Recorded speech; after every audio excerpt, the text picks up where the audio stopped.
Okay, so you decided that your next device might be a Surface, but you're a little confused with which one to pick. No worries, hopefully by the end of this video, you'll be at least a little bit closer to knowing which one is best for you. Now, there are a lot of Surface devices out there, but they all have their pros and cons. If you're already a Surface user, let me know down in the comments what you think is the best Surface device for you and why. One thing I love about the Surface line is that at every single price point, you feel like you're getting a premium product. The displays, the keyboards, the trackpads, the speakers, everything feels very premium. Now granted, you might see that premium come out in the price relative to other Windows laptops, but still, I think at any price point, you're getting a quite compelling device, even if it doesn't have the best specs. So what I'll do is I'll go from the very bottom to the very top of the Surface stack, and I'll talk about what I like and dislike about each of the products, and whether you should choose them over their counterparts on either side. Let's get right into it. Starting with the Surface Go. I have a full review of the Surface Go that you can watch later, but in summary, essentially, I really like the Surface Go's form factor. It's super portable and compact. The display is great, the design is great, and I love just how easy it is to slip into a bag and go. I was a little bit disappointed with the performance in the base model, so if you're committed to getting the Surface Go, you might want to opt for one of the higher tiers with the Core M3s or 8 gigs of RAM. But that's going to push you into a higher price range, obviously. And I absolutely recommend that you get the type cover since that completes the experience. And the type cover, while compact, is actually a really great keyboard. Make sure to look around before you buy it on Microsoft.com though, because you might be able to find it at a lot lower prices. Now the Surface Laptop Go is actually the only Surface form factor that I haven't personally used, so I can't give you a final recommendation on it, but from afar it looks like a really compelling device. Kind of like a super portable netbook. I think the only kind of lacking point is the fact that it has a low resolution display, but keep in mind that the actual density of that display is not too different from 1080p on a 15-inch laptop. So if that's a sticking point for you, maybe don't get it, but it does look like a really compelling device. Next up is the Surface Pro 7, which is kind of the tried and true form factor, which is kind of a portable powerhouse. I think it's a really, really compelling device. And generally, if you've had a Surface Pro in the past, you know exactly what the experience of using them is like. The Surface Pro 7 is not too much of a big monumental upgrade over its predecessors, but it does offer a lot of performance for a super small compact form factor. Microsoft is expected to update it soon with the newest processors, and hopefully soon enough we'll see a design change as well. But if you need a device now, the Surface Pro 7 is super, super impressive.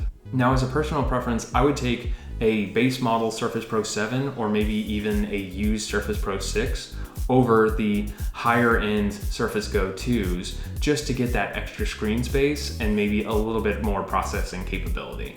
Next is the Surface Pro X, and if you watch my review, you'll know that I think the Surface Pro X still needs a little bit of work.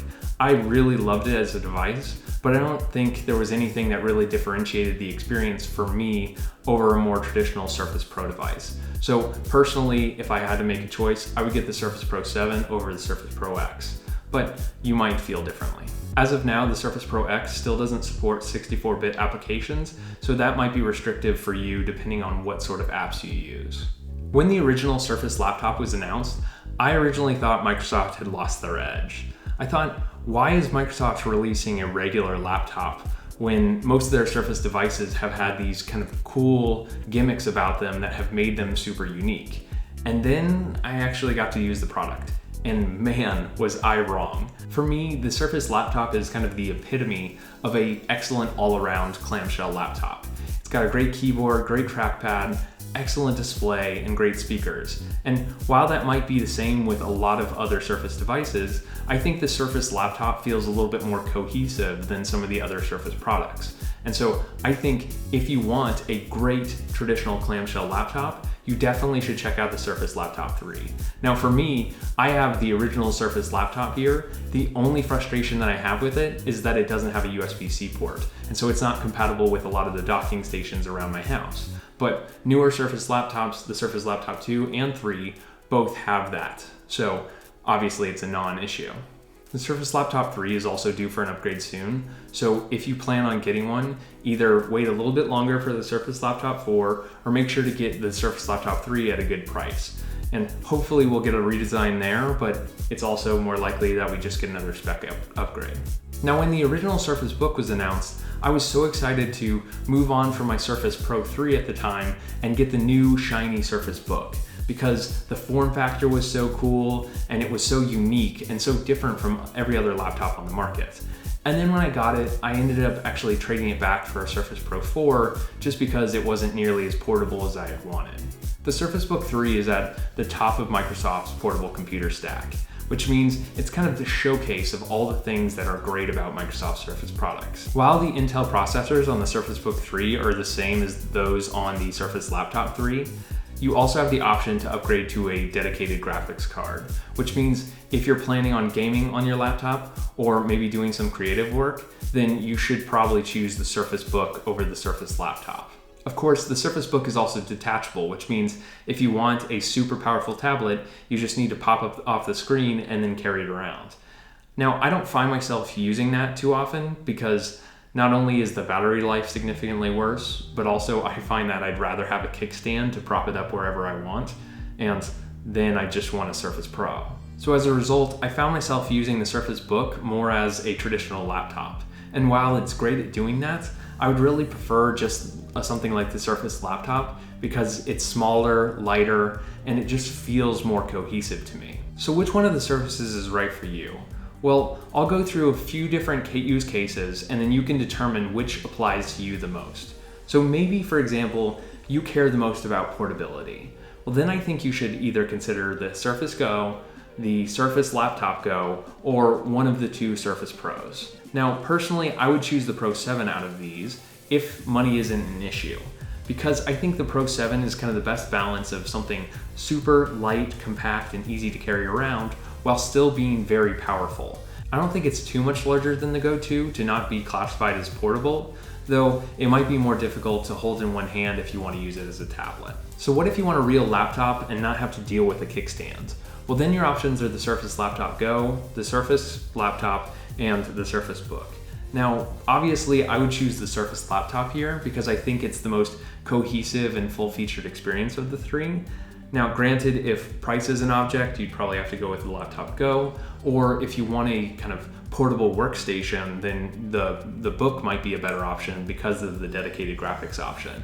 But personally, I'd put my money on the Surface Laptop just because that's the experience that I want. All right, what about best performance? Well, like I mentioned earlier, obviously the Surface Book has the best performance if you need that dedicated graphics card. If you're okay with just CPU performance, then either of these devices would be the option. Now, the Surface Pro 7 does have 10th generation processors, so it's going to be pretty capable, but it's not going to stand up to either of these. Finally, let's say you're looking for the best two-in-one device that is a tablet sometimes and a laptop at others. Well, then your options are the Surface Book, one of the Surface Pros, or the Surface Go 2. Now, obviously these are all at very different price points, so chances are price is going to determine your choice. But in my eyes, I think the Pro 7 is the best Goldilocks of great performance at a relatively reasonable price. I think the only reason that you should go for a Book in this case is if you need the extra kick and performance of a dedicated graphics card. So chances are you're one, if not some combination of the examples that I mentioned. But if I missed something, let me know down in the comments, and I'm sure I or one of the other big Surface fans that watch this channel will help guide you to the right product. While the Microsoft Surface line continues to get more diverse and bigger each year, all of the devices have some great use case, and so I'm sure that you'll be able to find a Surface product that's excellent for you. Thank you for watching InnoIso. I hope you liked this little guide and it was helpful for you. Let me know down in the comments if you think I'm missing anything. And if you liked it, be sure to like and subscribe, and I'll catch you in the next one.